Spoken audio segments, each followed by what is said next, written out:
TNPSC போட்டித் தேர்வு மாணவர்கள் அனைவருக்கும் மனமார்ந்த வாழ்த்துக்களும் பாராட்டுகளும். நாம் இன்றைய வகுப்பில் தமிழ்நாட்டு வரலாற்றில் முக்கியமான தலைப்பாக உள்ள தமிழ்நாட்டில் சமூக மாற்றங்கள் என்ற தலைப்பை பற்றி விரிவாக பார்க்கலாம். அதாவது சுதந்திர போராட்டத்தில் தமிழ்நாட்டின் பங்கு அல்லது தமிழ்நாட்டில் சுதந்திர போராட்டம் என்பதை பற்றிய 2 வகுப்புகள் பார்த்திருக்கிறோம். அதன் தொடர்ச்சியாக தமிழ்நாட்டில் சமூக மாற்றம் என்பதை பற்றி இப்போது பார்க்கலாம். இதில் முக்கியமாக திராவிட இயக்கம், பெரியாருடைய கொள்கைகள் மற்றும் அவர் தொடங்கிய பத்திரிகைகள் பற்றிய விவரங்கள் இடம்பெற்றுள்ளது. இதிலிருந்து கட்டாயமாக டிஎன்பிஎஸ்சி தேர்வில் கேள்விகள் கேட்கிறார்கள். எனவே அதனுடைய முக்கியத்துவம் கருதி இந்த தலைப்பானது, அதாவது தமிழ்நாட்டில் சமூக மாற்றங்கள் என்பதை பற்றி இப்போது பார்க்கலாம். 18ஆம் நூற்றாண்டின் பின்பகுதியில் ஐரோப்பியர்கள் இந்திய துணைக்கண்டத்தின் மீது தங்கள் அரசியல் அதிகாரத்தை நிறுவினர். 19ஆம் நூற்றாண்டின் தொடக்கத்தில் இந்தியாவை இணைப்பதில் அக்கறை செலுத்திய அவர்கள் இந்திய சமூகத்தை மறு ஒழுங்கமைவு செய்தனர். புதிய வருவாய் திட்டங்கள் உருவாக்கப்பட்டன. ஆங்கிலேயரின் பயன்பாட்டு கோட்பாடுகள், கிறிஸ்தவ சமய நெறிகள் ஆகியவற்றின் செல்வாக்கிற்கு உட்பட்டிருந்த அவர்கள் இந்திய மக்களின் மீது தங்களது பண்பாட்டு மேலாதிக்கத்தை திணிக்கவும் முயன்றனர். இந்தியாவின் உள்நாட்டு மரபுகள் நாகரிகம் பழமையானவைகளாக கருதப்பட்டன. இந்திய சமூகமானது பழமையானதென்றும் அதில் மனிதர்கள் ஜாதி, பாலினம், மொழி, நம்பிக்கை ஆகியவற்றின் அடிப்படையில் பாகுபடுத்தப்படுவதாகவும் சித்தரிக்கப்பட்டது. இருந்தபோதிலும் காலனிய விவாதங்களில் சில நியாயங்கள் இருப்பதை உணர்ந்த அவர்கள் சீர்திருத்திக் கொள்ளவும் தயாராயினர். நவீன இந்தியாவின் சமய சமூக சீர்திருத்த இயக்கங்களுக்கு வழிகோலியது. இக்குறிப்பிட்ட வரலாற்று வளர்ச்சி நிகழ்வு இந்திய மறுமலர்ச்சி என்று அறியப்படுகிறது. மறுமலர்ச்சியானது ஒரு கருத்தியல் பண்பாட்டு நிகழ்வாகும். அதற்கடுத்து தமிழ்நாட்டில் மறுமலர்ச்சி. அச்சு இயந்திரத்தின் வருகைக்கு பின்னர் வந்த தொடக்ககால ஆண்டுகளில் சமயம் சார்ந்த நூல்களை வெளியிடும் முயற்சிகள் பெருமளவில் மேற்கொள்ளப்பட்டன. நாளடைவில் படிப்படியாக நிலைமைகள் மாறி சமய சார்பற்ற என்ற சொல்லத்தகுந்த நூல்களும் வெளியிடுவதற்கு எடுத்துக்கொள்ளப்பட்டன. அச்சு தொழில்நுட்பத்தின் வருகை. ஐரோப்பிய மொழிகள் தவிர்த்து அச்சில் ஏறிய மொழிகளில் முதல் மொழி தமிழ் மொழியாகும். 1578 தம்பிரான் வணக்கம் என்னும் தமிழ் புத்தகம் கோவாவில் வெளியிடப்பட்டது. 1709 முழுமையான அச்சகம் சீகன் பால்கு என்பவரால் தரங்கம்பாடியில் நிறுவப்பட்டது. தொடக்ககால தமிழ் இலக்கிய நூல்களில் ஒன்றான திருக்குறள் 1812 வெளியிடப்பட்டது. சி.வை. தாமோதரனார் பனையோலைகளில் கையால் எழுதப்பட்டிருந்த பல தமிழ் இலக்கண இலக்கிய நூல்களை பதிப்பித்தார். தமிழறிஞர் மீனாட்சி சுந்தரனாரின் மாணவரான உ.வே. சாமிநாதர் செவ்வியல் தமிழ் இலக்கிய நூல்களான சீவக சிந்தாமணி, பத்துப்பாட்டு, சிலப்பதிகாரம், புறநானூறு, புறப்பொருள் வெண்பாமாலை, மணிமேகலை போன்ற பண்டைய செவ்வியல் இலக்கியங்கள் மீண்டும் கண்டறியப்பட்டதையும் அவை வெளியிடப்பட்டதையும் தமிழ் மறுமலர்ச்சியின் அடித்தளமாக கருதலாம். 1816 புனித ஜார்ஜ் கோட்டையில் கல்லூரியினை F.W. எல்லிஸ் அவர்கள் ஏற்படுத்தினார். தென்னிந்திய மொழிகள் தனிப்பட்ட மொழி குடும்பத்தை சார்ந்தவை. அவை இந்தோ ஆரிய குடும்ப மொழிகளோடு தொடர்பில்லாதவை என்னும் கோட்பாட்டை எல்லிஸ் அவர்கள் உருவாக்கினார். ராபர்ட் கால்டுவெல் திராவிட அல்லது தென்னிந்திய மொழிகளின் ஒப்பீட்டு இலக்கணம் என்னும் தலைப்பில் நூலை வெளியிட்டார். அதற்கடுத்து தமிழ்நாட்டில் திராவிட உணர்வு தோன்றி வளர்ந்ததற்கு தமிழ் மறுமலர்ச்சி பங்களிப்பு செய்தது. ராமலிங்க அடிகள் நடைமுறையில் இருந்த இந்து சமய பழமைவாதத்தை கேள்விக்கு உள்ளாக்கினார். ஆபிரகாம் பண்டிதர் தமிழ் இசைக்கு சிறப்பு செய்ததோடு தமிழ் இசை வரலாறு குறித்த நூல்களையும் வெளியிட்டார். பௌத்தத்திற்கு புத்துயிர் அளித்த ஒரு தொடக்ககால முன்னோடியாக சிங்கரவேலர் அறியப்படுகிறார். பரிதிமாற் கலைஞர் அதாவது வி.கே. சூரிய நாராயண சாஸ்திரி சென்னை கிறிஸ்தவ கல்லூரியில் தமிழ் பேராசிரியராக பணியாற்றினார்.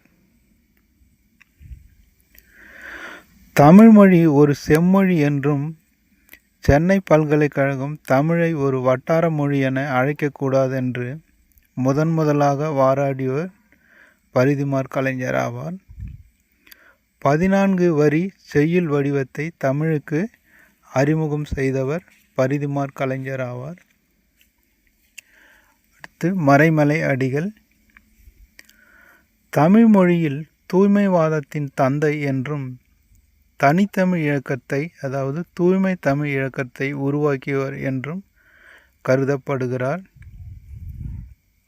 சங்க இலக்கிய நூல்களான பட்டினப்பாலை, முல்லைப்பாட்டு ஆகியவற்றிற்கு விளக்க உரை எழுதியுள்ளார். சிந்தாந்த தீபிகா என்னும் பத்திரிகையில் பணிபுரிந்தார். சென்னை கிறிஸ்தவ கல்லூரியில் தமிழ் ஆசிரியராக பல ஆண்டு பணியாற்றினார். தனித்தமிழ் இயக்கம் மறைமலை அடிகளாரின் மகள் நீலாம்பிகை இவ்வியக்கம் உருவாக்கப்பட்டதில் முக்கிய பங்கு வகித்தார். வேதாச்சலம் என்ற தனது பெயரை அவர் தூய தமிழில் மறைமலை அடிகள் என்று மாற்றிக்கொண்டார். அவருடைய ஞானசாகரம் என்னும் பத்திரிகை அறிவு கடல் என பெயர் மாற்றம் செய்யப்பட்டது. அவருடைய சமரச சன்மார்க்க சங்கம் என்னும் நிறுவனம் பொதுநிலை கழகம் என்று பெயரிடப்பட்டது. அதற்கடுத்து திராவிட இயக்கத்தின் எழுச்சி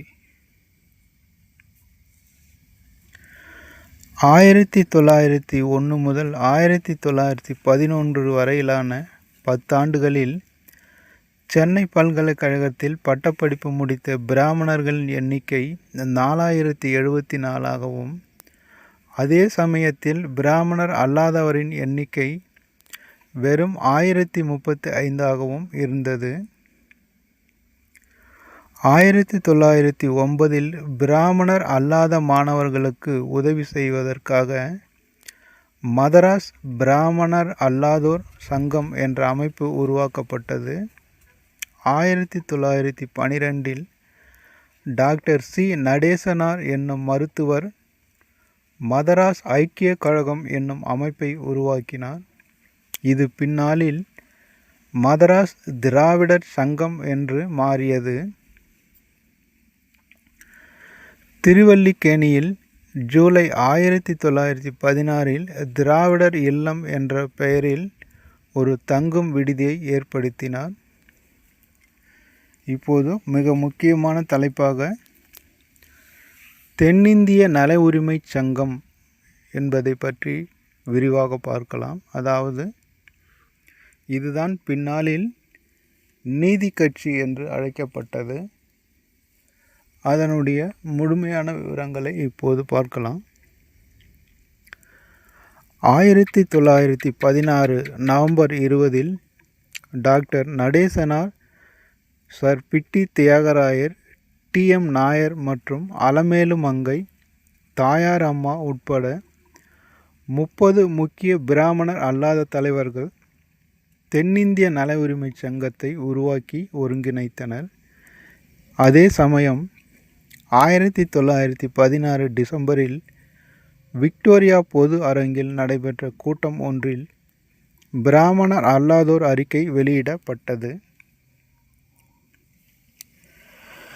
கட்சி கொள்கைகளை பரப்புரை செய்வதற்காக தமிழில் திராவிடன், ஆங்கிலத்தில் ஜஸ்டிஸ், தெலுங்கில் ஆந்திர பிரகாசிகா ஆகிய பத்திரிகைகள் வெளியிடப்பட்டது. பிராமணர் அல்லாதோர் அறிக்கை பின்வருமாறு குறிப்பிடுகிறது.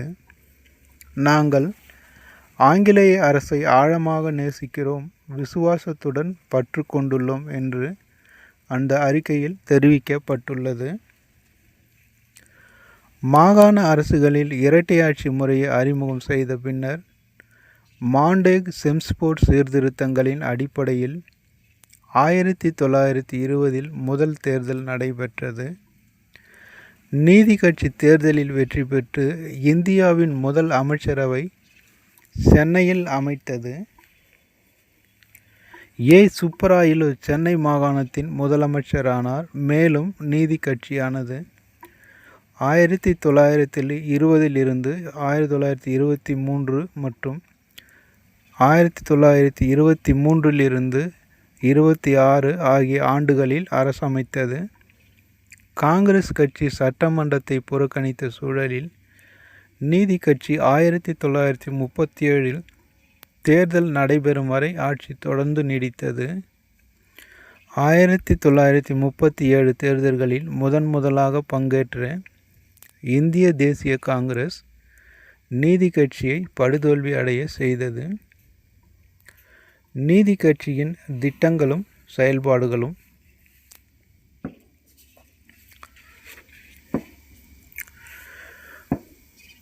நீதி கட்சியின் கீழ் இருந்த சட்டமன்றம்தான் முதலாக தேர்தலில், அதாவது அரசியலில் பெண்கள் பங்கேற்பதை அங்கீகரித்தது. அதாவது பெண்களுக்கு முதலாக வாக்குரிமை வழங்கியது நீதி கட்சி ஆட்சி காலத்தில்தான்.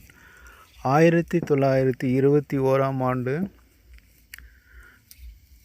பெண்களுக்கு முதலாக வாக்குரிமை வழங்கப்பட்டது.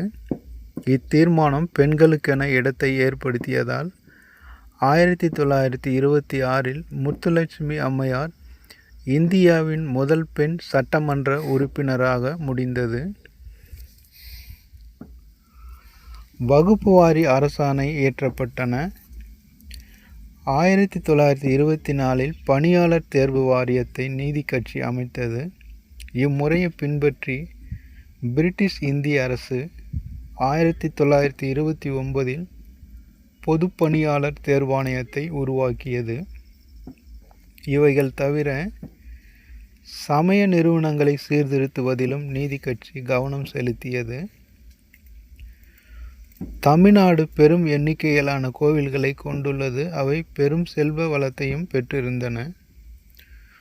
பொதுவாக இச்சொத்துக்கள் அனைத்தும் சமூகத்தின் உயர் ஜாதியினரின் முற்றுரிமையில் சுரண்டப்பட்டன. மேலும் இது பொது சொத்துகள் தவறாக நிர்வகிக்கப்படுவதற்கு வழிகோலியது. நீதி கட்சி ஆட்சி காலத்தில் 1926 இந்து சமய அறநிலை சட்டத்தை இயற்றியது. அதன்படி எந்த ஒரு தனிநபரும் ஜாதி வேறுபாடின்றி கோவில்களின் நிர்வாகத்தை, அதாவது நிர்வாக குழுக்களில் உறுப்பினராகவும் கோவிலின் சொத்துக்களை நிர்வகிக்கவும் வழிவகை செய்யப்பட்டது. அதாவது நீதி கட்சியின் சாதனைகள் என்ற பகுதியிலிருந்து டிஎன்பிசியில் அடிக்கடி சில கேள்விகள் கேட்கிறார்கள். அதை பற்றி தான் இப்போது பார்த்தோம். அதாவது நீதி கட்சி தமிழகத்தில் ஆட்சி அமைத்த போதுதான் பெண்களுக்கு முதலாக ஓட்டு உரிமை வழங்கப்பட்டது. அந்த உரிமையின் அடிப்படையில் தான் முத்துலட்சுமி அம்மையார் 1926 இந்தியாவின் முதல் பெண் சட்டமன்ற உறுப்பினராக தேர்ந்தெடுக்கப்பட்டார். அதற்கடுத்து 1926 பணியாளர் தேர்வு வாரியத்தை அமைத்தது. அது 1929 பொது பணியாளர் தேர்வு ஆணையமாக உருவாகியது. அதற்கடுத்து 1926 இந்து சமய அறநிலை சட்டம் இயற்றப்பட்டது. அதனைத் தொடர்ந்து அண்ணாமலை பல்கலைக்கழகமும் ஆந்திரா பல்கலைக்கழகமும் நீதி கட்சி ஆட்சி காலத்தில் ஏற்படுத்தப்பட்டது. முதலாக மதிய உணவு திட்டத்தை சோதனை அடிப்படையில் சென்னை மாகாணத்தில் நீதி கட்சி ஆட்சி காலத்தில் அறிமுகம் செய்யப்பட்டது. அதற்கடுத்து நீதி கட்சியில் மேற்கண்ட சாதனைகளிலிருந்து டிஎன்பிசியில் கேள்விகள் கேட்பார்கள். நண்பர்களே, நினைவில் வைத்து கொள்ளுங்கள், திரும்ப திரும்ப கேட்டு பயன்பெறுங்கள் நண்பர்களே. அதாவது தமிழ்நாட்டில் சமூக மாற்றம் என்பதை பற்றிய சில விவரங்களை பார்த்திருக்கிறோம். இன்னும் உள்ள விவரங்களை அடுத்த வீடியோவில் பார்க்கலாம். நன்றி நண்பர்களே.